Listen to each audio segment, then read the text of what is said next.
എന്നെ കേൾക്കുന്ന എല്ലാ പ്രിയപ്പെട്ടവർക്കും കർത്താവായ യേശു ക്രിസ്തുവിൻ്റെ നാമത്തിൽ സ്നേഹവന്ദനം. എൻ്റെ പേര് ഐസക് മത്തായി. ലൂക്കോസിൻ്റെ സുവിശേഷം 11-ാം അധ്യായത്തിൻ്റെ 29 മുതൽ 32 വരെയുള്ള വാക്യങ്ങൾ. പുരുഷാരം തിങ്ങിക്കൂടിയപ്പോൾ അവൻ പറഞ്ഞു തുടങ്ങിയത്, ഈ തലമുറ ദോഷമുള്ള തലമുറയെന്നും അത് അടയാളം അന്വേഷിക്കുന്നു. യോനയുടെ അടയാളമല്ലാതെ അതിന് മറ്റൊരു അടയാളം ലഭിക്കുകയില്ല. യോന നിനവേക്കാർക്ക് അടയാളമായതുപോലെ മനുഷ്യപുത്രൻ ഈ തലമുറയ്ക്കും അടയാളമായി ഇരിക്കും. തെക്കേ രാജ്ഞി ന്യായവിധിയിൽ ഈ തലമുറയിലെ മനുഷ്യരോടൊപ്പം ഒന്നിച്ച് ഉയർത്തെഴുന്നേറ്റ് അവരെ കുറ്റം വിധിക്കും. അവൾ ശലോമോൻ്റെ ജ്ഞാനം കേൾക്കുവാൻ ഭൂമിയുടെ അറ്റങ്ങളിൽ നിന്ന് വന്നുവല്ലോ. ഇവിടെ ഇതാ ശലോമോനേക്കാൾ വലിയവൻ. നിനവേക്കാർ ന്യായവിധിയിൽ ഈ തലമുറയോട് ഒന്നിച്ചെഴുന്നേറ്റ് അതിനെ കുറ്റം വിധിക്കും. അവർ യോനയുടെ പ്രസംഗം കേട്ട് മാനസാന്തരപ്പെട്ടുവല്ലോ. ഇവിടെ ഇതാ യോനയേക്കാൾ വലിയവൻ. സ്തോത്രം. നാം ഇവിടെ വായിച്ച ഈ വാക്യങ്ങളിലേക്ക് നോക്കുമ്പോൾ എന്തുകൊണ്ടാണ് കർത്താവ് ഈ തലമുറ ദോഷമുള്ള തലമുറയെന്നും യോനയുടെ അടയാളമല്ലാതെ മറ്റ് അടയാളങ്ങൾ കൊടുക്കുവാനില്ലെന്നും യോന നിനവേക്കാർക്ക് അടയാളം ആയതുപോലെ മനുഷ്യപുത്രൻ ഈ തലമുറയ്ക്ക് അടയാളമാകുമെന്നും തെക്കേ രാജ്ഞി ന്യായവിധിയിൽ ഈ തലമുറയിലെ ആളുകളെ ഉയർത്തെഴുന്നേറ്റ് അവരെ കുറ്റം വിധിക്കും എന്നും പറയുവാൻ കാരണം? ഇതിൻ്റെ കാരണം കണ്ടെത്തണമെങ്കിൽ നാം യോനയുടെ പുസ്തകം 4-ാം അധ്യായത്തിൻ്റെ 5, 6, 7 വാക്യങ്ങളിലേക്ക് നമുക്ക് ഒന്ന് നോക്കാം. അനന്തരം യോന പട്ടണം വിട്ട് ചെന്ന് പട്ടണത്തിൻ്റെ കിഴക്കേ വശത്തിരുന്നു. അവിടെ ഒരു കുടിലുണ്ടാക്കി പട്ടണത്തിന് എന്ത് ഭവിക്കുമെന്ന് കാണുവോളം അതിൽ കീഴെ തണലിൽ പാർത്തു. യോനയെ അവൻ്റെ സങ്കടത്തിൽ നിന്ന് വിടുവിപ്പാൻ തക്കവണ്ണം അവൻ്റെ തലയ്ക്ക് തണൽ ആയിരിക്കേണ്ടതിന് യഹോവയായ ദൈവം ഒരു ആവണക്ക് കൽപ്പിച്ചുണ്ടാക്കി. അത് അവന് മീതെ വളർന്നു പൊങ്ങി. യോന ആവണക്ക് നിമിത്തം അത്യന്തം സന്തോഷിച്ചു. പിറ്റേന്നാൾ പുലർന്നപ്പോൾ അത് ദൈവം ഒരു പുഴുവിനെ കൽപ്പിച്ചാക്കി. അത് ആവണക്ക് കുത്തിക്കളഞ്ഞു. അത് വാടിപ്പോയി. സ്തോത്രം. BC 722 അസിറിയ ഇസ്രായേലിനെ ആക്രമിച്ച് കീഴടക്കി. ഇസ്രായേലിൻ്റെ മുഖ്യ ശത്രുവായിരുന്നു അസിറിയ. അസിറിയയുടെ തലസ്ഥാന പട്ടണമായിരുന്നു നിനവേ. ഈ കാലഘട്ടത്തിലാണ് യോന പ്രവാചകൻ്റെ ശുശ്രൂഷയുടെ കാലയളവ്. യോന ഒരു ചരിത്ര പുരുഷനും പ്രവാചകനുമായിരുന്നു. നല്ലൊരു സുവിശേഷനും കൂടിയായിരുന്നു. ഇത്രയും വലിയവനായ യോന എന്തുകൊണ്ട് ദൈവകൽപ്പന നിരസിച്ചു? യോനയുടെ പുസ്തകം 4-ാം അധ്യായത്തിൻ്റെ 1 മുതൽ 3 വരെയുള്ള വാക്യങ്ങളിലേക്ക് നോക്കുമ്പോൾ അത് നമുക്ക് അവിടെ കാണുവാൻ കഴിയും. യോനയ്ക്ക് ഇത് അത്യന്തം അനിഷ്ടമായി. അവന് കോപമുണ്ടായി. അവൻ യഹോവയോട് പ്രാർത്ഥിച്ചു, അയ്യോ യഹോവേ, ഞാൻ എൻ്റെ ദേശത്തായിരുന്നപ്പോൾ ഞാൻ പറഞ്ഞ വാക്ക് ഇത് തന്നെയല്ലയോ? അതുകൊണ്ടല്ലയോ ഞാൻ തർസീസിലേക്ക് തിടുക്കത്തിൽ കപ്പൽ കയറിയത്? നീ കൃപയും കരുണയും ദീർഘക്ഷമയും മഹാദയവുമുള്ള ദൈവമാണെന്നും അനർത്ഥം വരുത്തുന്നതിൽ നിന്ന് തിരിയുമെന്നും അറിയാമായിരുന്നു. സ്തോത്രം. യോന തർസീസിലേക്ക് കപ്പൽ കയറുവാൻ കാരണം ദൈവം കൃപയും കരുണയും ദീർഘക്ഷമയും മഹാദയവുമുള്ളവനാണെന്ന് യോനയുടെ പ്രസംഗം കേട്ട് നിനവേക്കാർ മാനസാന്തരപ്പെടുമെന്നും പ്രവാചകനായ യോനയ്ക്ക് അറിയാമായിരുന്നു. യോന പട്ടണത്തിൽ കടന്ന് ആദ്യം ഒരു ദിവസം വഴി ദൂരെ ചെന്ന് ഇനി 40 ദിവസം കഴിഞ്ഞാൽ നിനവെ പട്ടണം ഉന്മൂല നാശമാകുമെന്ന് വിളിച്ചു പറഞ്ഞു. നിനവെക്കാർ യോനയുടെ പ്രസംഗം കേട്ട് ദൈവത്തിൽ വിശ്വസിച്ചു. ഈ വാർത്ത നിനവെ രാജാവിൻ്റെ അടുക്കലും എത്തി. ഉടനെ രാജാവ് എഴുന്നേറ്റ് രാജവസ്ത്രം നീക്കിവെച്ച് പരുക്കൻ വസ്ത്രം ധരിച്ച് ചാരത്തിലിരുന്നു. മാത്രമല്ല, നിനവയിൽ എല്ലായിടത്തും രാജവിളംബരം നടത്തി. മനുഷ്യനോ മൃഗമോ കന്നുകാലികളോ ആടോ ഒന്നും ഒരു സാധനവും ആസ്വദിക്കരുതെന്നും അവയെ മേയ്ക്കുകയോ വെള്ളം കുടിപ്പിക്കുകയോ അരുത്. നാം ഇവിടെ നോക്കുമ്പോൾ ചരിത്രം ഇതുവരെയും കണ്ടിട്ടില്ലാത്ത വലിയ ഒരു ഉപവാസമാണ് നമുക്കിവിടെ കാണുവാൻ കഴിയുന്നത്. രാജാവ് തൻ്റെ രാജവസ്ത്രം മാറ്റിവെച്ച് ചാരത്തിലിരുന്നു, എളിമപ്പെട്ടു. മനുഷ്യന്റെ ഈ പ്രവൃത്തി കണ്ട് ദൈവത്തിന് മനസ്സലിവുണ്ടായി. സ്തോത്രം. നിനവെക്കാരുടെ മാനസാന്തരം ദൈവം വിലയിരുത്തി. അത് കണ്ട യോനയ്ക്ക് നീരസം വരാൻ കാരണം, യോനയെ ദൈവം നിനവയിൽ രണ്ടാമത് എത്തിക്കുന്നതിന് മുമ്പ് പ്രവാചകനായ യോനയ്ക്ക് അറിയാമായിരുന്നു നിനവെ നിവാസികൾ തങ്ങളുടെ ദുഷ്ടത വിട്ട് മാനസാന്തരപ്പെടുമെന്നും ദൈവം മഹാദയ കാണിക്കുമെന്നും അറിയാമായിരുന്നു. എങ്കിലും ദൈവം കൽപ്പിച്ചത് യോന അനുസരിച്ചില്ല. ഇവിടെ നാം ചിന്തിക്കേണ്ട ഒരു വിഷയം, ദൈവം കൽപ്പിച്ചത് നാം അനുസരിച്ചില്ലെങ്കിൽ നമ്മെ കൊണ്ട് തന്നെ ദൈവം അത് ചെയ്യിക്കും. ഒരുപക്ഷെ നമ്മെ സമൂഹത്തിൽ നിന്നും ഒറ്റപ്പെടുത്തിക്കൊണ്ടായിരിക്കും, അല്ലെങ്കിൽ നാം ഏറ്റവും കൂടുതൽ സ്നേഹിക്കുന്നതിനെ വേർപെടുത്തിക്കൊണ്ടായിരിക്കും, അല്ലെങ്കിൽ ഒരുപക്ഷെ ഏറ്റവും കൂടുതൽ നാം വെറുക്കുന്നതിനെ നമുക്ക് നൽകിക്കൊണ്ടായിരിക്കും. യോന വെറുത്തത് തന്നെ ദൈവം യോനയ്ക്ക് നൽകി. നാം വായിച്ച യോനയുടെ പുസ്തകം 4-ാം അധ്യായത്തിൻ്റെ 5 മുതൽ 7 വരെ വാക്യങ്ങളിലേക്ക് നോക്കുമ്പോൾ 2 തരത്തിലുള്ള നിഴലുകളെ നമുക്കിവിടെ കാണുവാൻ കഴിയും. മനുഷ്യനിർമ്മിതമായ നിഴൽ, യോന നിർമ്മിച്ച കുടിൽ. 2, ദൈവം നിർമ്മിച്ച നിഴൽ, ദൈവം യോനയ്ക്ക് വേണ്ടി നിർമ്മിച്ച ആവണക്ക്. ഈ 2 നിഴലുകളും താൽക്കാലികമാണ്. യോന നിർമ്മിച്ച കുടിലും ദൈവം സൃഷ്ടിച്ച് യോനയ്ക്ക് നൽകിയ ആവണക്കും യോനയ്ക്ക് ആശ്വാസം നൽകിയില്ല. ഇതിൽ നിന്ന് നാം ഒരു കാര്യം മനസ്സിലാക്കേണ്ടത്, നാം ഉണ്ടാക്കിയതും ദൈവം ദാനമായി നൽകിയതും ദൈവം ഏത് നേരത്തും തിരിച്ചെടുക്കും. മനുഷ്യന് ദൈവം സമ്പത്തും ആരോഗ്യവും കഴിവുകളും നൽകിയിട്ടുണ്ട്. അത് ദൈവനാമ മഹത്വത്തിനായി ദൈവം ഡയറക്റ്റ് ചെയ്യുന്നത് പോലെ ഉപയോഗപ്പെടുത്തിയില്ലെങ്കിൽ ഒരുപക്ഷെ ദൈവം നമ്മളിൽ നിന്ന് അത് ഏത് നേരത്തും നീക്കിക്കളയും, തിരിച്ചെടുക്കും.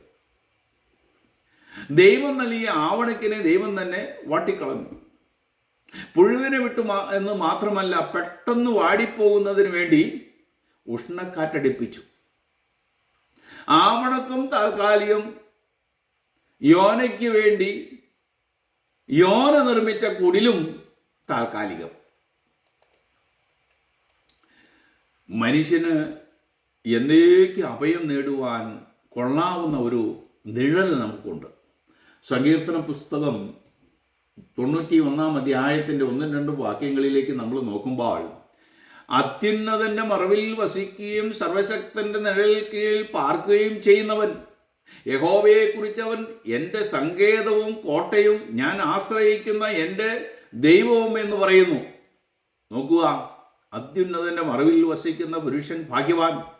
അത്യുന്നതന്റെ നിഴലിൽ വസിക്കുന്ന ആരും കൈവിട്ടു പോകുകയില്ല. അവരെ ദൈവം അവൻ്റെ ചിറകിൻ കീഴിൽ സൂക്ഷിക്കുന്നു. അത്യുന്നതന്റെ നിഴലിൽ വസിക്കുന്നവർക്ക് കർത്താവ് തൻ്റെ ദൂതന്മാരെ അയച്ച് കൂട്ടിച്ചേർക്കുന്ന ഒരു ദിവസം മുന്നിലുണ്ട്. യോനയുടെ പ്രയത്നം കൊണ്ടല്ല ആവണക്ക് സൃഷ്ടിക്കപ്പെട്ടത്. എന്നാൽ ആ ആവണക്കിനെ കുറിച്ച് യോനയ്ക്ക് വലിയ കരുതലുണ്ടായിരുന്നു. അതിൽ യോന വളരെ സന്തോഷിച്ചു. ആവണക്കിൻ്റെ നിഴൽ കിട്ടിയപ്പോൾ. എന്നാൽ ദൈവത്തിന് യോനയുടെ സന്തോഷത്തിലായിരുന്നില്ല പ്രീതി ഉണ്ടായത്. നിനവെ പട്ടണ നിവാസികളെക്കുറിച്ചായിരുന്നു ദൈവത്തിൻ്റെ ചിന്ത. യോനയ്ക്ക് തൻ്റെ സുഖത്തെക്കുറിച്ചും തൻ്റെ ഭാവിയെക്കുറിച്ചും ആശങ്കയുണ്ടായി. എന്നാൽ ദൈവത്തിന് ആശങ്കയുണ്ടായത് നിനവെ നിവാസികളുടെ മേൽ വരാൻ പോകുന്ന ദൈവകോപത്തെക്കുറിച്ചായിരുന്നു. ഇന്ന് ദേശനിവാസികൾ തങ്ങളുടെ പാപങ്ങളെ ഏറ്റുപറഞ്ഞ് ഉപേക്ഷിച്ച് മാനസാന്തരപ്പെട്ടാൽ ദേശത്തിന്, സ്വന്തം കുടുംബങ്ങൾക്ക് അത് വലിയ അനുഗ്രഹമായിരിക്കും. ദൈവം ആഗ്രഹിച്ചത് നിനവെ നിവാസികൾ ദുർമാർഗം വിട്ട് ദൈവത്തിലേക്ക് മടങ്ങണം എന്നുള്ളതായിരുന്നു. എല്ലാത്തിലും ഉപരിയായി യോനയ്ക്ക് ആവണക്കിൻ്റെ തണൽ ലഭിച്ചപ്പോൾ വളരെ സന്തോഷമുണ്ടായി. ആ സന്തോഷത്തെക്കാൾ എത്ര വലിയ കാര്യമാണ് നിനവെ നിവാസികളുടെ രക്ഷ. ഇത് യോന ചിന്തിച്ചില്ല. തുടർന്ന് നാം വായിച്ച ലൂക്കോസിന്റെ സുവിശേഷത്തിലേക്ക് തിരികെ പോകുമ്പോൾ, പുരുഷാരം തെങ്ങിക്കൂടിയപ്പോൾ അവൻ പറഞ്ഞു തുടങ്ങിയത്, ഈ തലമുറ ദോഷമുള്ള തലമുറയാകുന്നു, അത് അടയാളം അന്വേഷിക്കുന്നു. യോനയുടെ അടയാളമല്ലാതെ മറ്റൊരടയാളവും ലഭിക്കുകയില്ല. യോന നിനവേക്കാർക്ക് അടയാളമായതുപോലെ മനുഷ്യപുത്രൻ ഈ തലമുറയ്ക്ക് അടയാളമാകും. സ്തോത്രം. യോനയുടെ പ്രസംഗം കേട്ട് നിനവേക്കാർ മാനസാന്തരപ്പെട്ടു. ശലോമോന്റെ ജ്ഞാനം കേൾക്കുവാൻ ശേവരാഞ്ഞി ഭൂമിയുടെ അറുതുകളിൽ നിന്നും എത്തി. ശലോമോനേക്കാളും യോനയേക്കാളും വലിയവൻ വന്നിട്ടും ആ കാലഘട്ടത്തിലെ യഹൂദ ജനത്തിന് ഒരു കുലക്കവും ഉണ്ടായില്ല. ഇന്നത്തെ ആത്മീയ കോളത്തിലേക്ക് നാം നോക്കുമ്പോൾ ആത്മീയ കോളത്തിൻ്റെ അവസ്ഥയാണ് ഇവിടെ ചൂണ്ടിക്കാണിക്കുന്നത്. താൻ മശീഹയാണെന്ന് തെളിയിക്കുന്നതിനുള്ള ഒരു അടയാളം കാണിക്കണമെന്നാണ് യഹൂദ നേതാക്കൾ യേശുവിനോട് ആവശ്യപ്പെട്ടത്. അങ്ങനെ ആവശ്യപ്പെട്ടപ്പോൾ യേശു കർത്താവ് പറഞ്ഞത്, യോനയുടെ അടയാളം മാത്രമേ ലഭിക്കുകയുള്ളൂ, മറ്റൊരു അടയാളവും നൽകുവാനില്ല. യോന ഒരു പഴയ നിയമ പ്രവാചകനായിരുന്നു. നിനവേയിലുള്ള ജനങ്ങൾ മാനസാന്തരപ്പെടുന്നതിനുള്ള ദൂതുമായി ദൈവം യോനയെ നിനവേ പട്ടണത്തിലേക്ക്, ദുഷ്ടത നിറഞ്ഞ പട്ടണത്തിലേക്ക് അയച്ചു. എന്നാൽ യോന ദൈവത്തോട് അനുസരണക്കേട് കാണിച്ച് മറ്റൊരു പട്ടണമായ തർശീസിലേക്ക് പോകുവാൻ കപ്പൽ കയറി. എന്നാൽ താൻ ദൈവത്തോട് അനുസരണക്കേട് കാണിച്ച കാര്യം യോന ഏറ്റു പറയേണ്ടി വന്നു. പിന്നീട് ദൈവം അടിപ്പിച്ച കൊടുങ്കാറ്റ് യോനയുടെ മേലുള്ള ശാപമാണെന്ന് മനസ്സിലാക്കിയ കപ്പൽ ജോലിക്കാർ കപ്പലിനെയും അതിലുള്ള മറ്റുള്ളവരെയും രക്ഷിക്കുന്നതിന് വേണ്ടി യോനയെ കടലിൽ എറിഞ്ഞു കളഞ്ഞു. അപ്പോൾ തന്നെ ദൈവം കൽപ്പിച്ചാക്കിയ ഒരു മത്സ്യം യോനയെ വിഴുങ്ങി. യോന ആ മത്സ്യത്തിൻ്റെ വയറ്റിൽ 3 ദിവസം ജീവിച്ചു. അതുപോലെ ക്രിസ്തു ഭൂമിയുടെ ഹൃദയത്തിൽ 3 ദിവസം തങ്ങേണ്ടി വരും. ഇതാണ് യോന പ്രവാചകനായ യോനയുടെ അടയാളം അർത്ഥമാക്കുന്നത്. ക്രിസ്തു മരിക്കുകയും 3 നാൾ കഴിഞ്ഞ് ഉയർക്കുകയും ചെയ്യും. അതായത് ക്രിസ്തു യഥാർത്ഥ മശീഹയാണെന്നതിൻ്റെ യഹൂദന്മാർക്കുള്ള യഥാർത്ഥ അടയാളമായിരുന്നു കർത്താവ് നൽകിയത്. സ്തോത്രം. ദൈവം കൽപ്പിച്ചതുപോലെ മത്സ്യം യോനയെ കരയിൽ നിനവേയിൽ പോയി ശബ്ദിച്ചു. യോന നിനവേയിൽ പ്രസംഗിച്ചു. ജനം യോനയുടെ പ്രസംഗം കേട്ടു. മാനസാന്തരപ്പെട്ട് ദൈവത്തിൽ വിശ്വസിച്ചു. അതുകൊണ്ട് ദൈവം അവർക്ക് വരുത്തുമെന്ന് കൽപ്പിച്ച അനർത്ഥത്തിൽ നിന്നും അവരെ രക്ഷിച്ചു. അങ്ങനെ അന്ത്യന്യായവിധിയിൽ നിന്ന് നിനവയിലെ ജനം രക്ഷപ്പെട്ടു. അവർ മാനസാന്തരപ്പെടുകയും വിശ്വസിക്കുകയും അതുകൊണ്ട് ദൈവം അവരെ നീതീകരിക്കുകയും ചെയ്തു. എന്നാൽ യേശുവിൻ്റെ കാലത്തുള്ള യഹൂദന്മാരെ നിനവയിലെ ജനം ന്യായം വിധിക്കും. കാരണം മറ്റൊന്നുമല്ല, നിനവയിലെ ജനം യോനയുടെ പ്രസംഗം കേട്ട് മാനസാന്തരപ്പെട്ടു. യോനയിലും വലിയവനായ മശിക തന്നെ വന്നിട്ടും യഹൂദ ജനത്തിന് ഒരു മാറ്റവുമില്ല. യഹൂദന്മാർ കർത്താവിൽ വിശ്വസിച്ചില്ല, മാനസാന്തരപ്പെടാൻ കൂട്ടാക്കിയില്ല. ഈ കാരണത്താലാണ് യേശുവിൻ്റെ കാലത്തുള്ള യഹൂദന്മാരെ ദോഷവും വ്യഭിചാരവുമുള്ള തലമുറയെന്ന് കർത്താവ് വിളിച്ചത്. തെക്കേ രാജ്ഞിയും യേശുവിൻ്റെ കാലത്തെ യഹൂദന്മാരെ ന്യായം വിധിക്കും. കാരണം ശലോമോന്റെ ജ്ഞാനം കേൾക്കുവാൻ വേണ്ടി ശേബാരാജി കടന്നു വന്നു. അതായത് അവൾ ശലോമോനിൽ നിന്നും സത്യം അറിയേണ്ടതിന് വേണ്ടി, സത്യം അന്വേഷിക്കുന്നതിന് വേണ്ടി, ഞാൻ ഈ കേട്ടത് സത്യമാണോ എന്നറിയുന്നതിന് വേണ്ടി ശലോമോനെ കാണുവാനെത്തി. എന്നാൽ ശലോമോനേക്കാളും വലിയവനായ ക്രിസ്തുവിൽ നിന്ന് യഹൂദന്മാർ സത്യം അന്വേഷിച്ചില്ല. സ്തോത്രം. എന്നെ കേൾക്കുന്ന പ്രിയപ്പെട്ടവർ, യോനയേക്കാളും ശലോമോനേക്കാളും വലിയവനായ ക്രിസ്തുവിന് ചെവി കൊടുക്കുക. യോനയുടെ ശുശ്രൂഷ കൊണ്ട് ഒരു നിനവെ പട്ടണം മാത്രമാണ് മാനസാന്തരത്തിലേക്ക് കടന്നു വന്നത്. ക്രിസ്തു ലോക രക്ഷകനാണ്. ക്രിസ്തു യോനയേക്കാളും ശലോമോനേക്കാളും വലിയവനാണ്. അവനെ മാത്രം കേൾക്കുക, അവൻ്റെ കൽപ്പനകൾ മാത്രം അനുസരിക്കുക. അവനാണ് വഴിയും സത്യവും ജീവനും. അവനിൽ നിങ്ങളുടെ പാപങ്ങളെ മോചിക്കുവാൻ ശക്തിയുണ്ട്.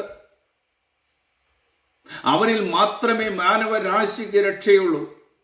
ഈ ഭൂമിയിൽ അവന്റെ നാമത്തെക്കാളും മേലായ മറ്റൊരു നാമമില്ല. അവനിൽ ശരണം പ്രാപിക്കുന്നവൻ അനുഗ്രഹിക്കപ്പെടും. അവനിൽ ആശ്രയിക്കുന്നവർക്ക് സമാധാനമുണ്ട്. അവൻ സമാധാനത്തിൻ്റെ ഉറവിടമാണ്. അവനിൽ ആശ്രയിക്കുന്നവർക്ക് നിത്യതയുണ്ട്. അവൻ്റെ വരവ് ഏറ്റവും അടുത്തിരിക്കുന്നു. അവൻ പറഞ്ഞതുപോലെ മടങ്ങി വരും. അവൻ്റെ വരവിൻ്റെ ലക്ഷണങ്ങളാണ് ഇന്ന് നാം ലോകത്തിൽ കാണുന്നത് മുഴുവനും. ഇന്ന് രാവിലെ എണീറ്റ് നാം ഒരു ന്യൂസ് നോക്കിയേ കഴിഞ്ഞാൽ അവൻ്റെ വരവിൻ്റെ ലക്ഷണമേ നമുക്ക് കാണുവാൻ കഴിയുകയുള്ളൂ. അതുകൊണ്ട് അവൻ്റെ വരവിനായി നാം ഒരുങ്ങുക. അവൻ്റെ വരവിൽ മറ്റുള്ളവരും കാണപ്പെടേണ്ടതിനു വേണ്ടി മറ്റുള്ളവരെയും നാം ഒരുക്കുക. അതിനായി വചനം കേട്ട എല്ലാവരെയും ദൈവം സഹായിക്കട്ടെ, അനുഗ്രഹിക്കട്ടെ എന്ന് ഞാൻ പ്രാർത്ഥിക്കുന്നു. God bless you all. മറ്റൊരു വീഡിയോയുമായി നമുക്ക് വീണ്ടും കാണാം. ആമേൻ.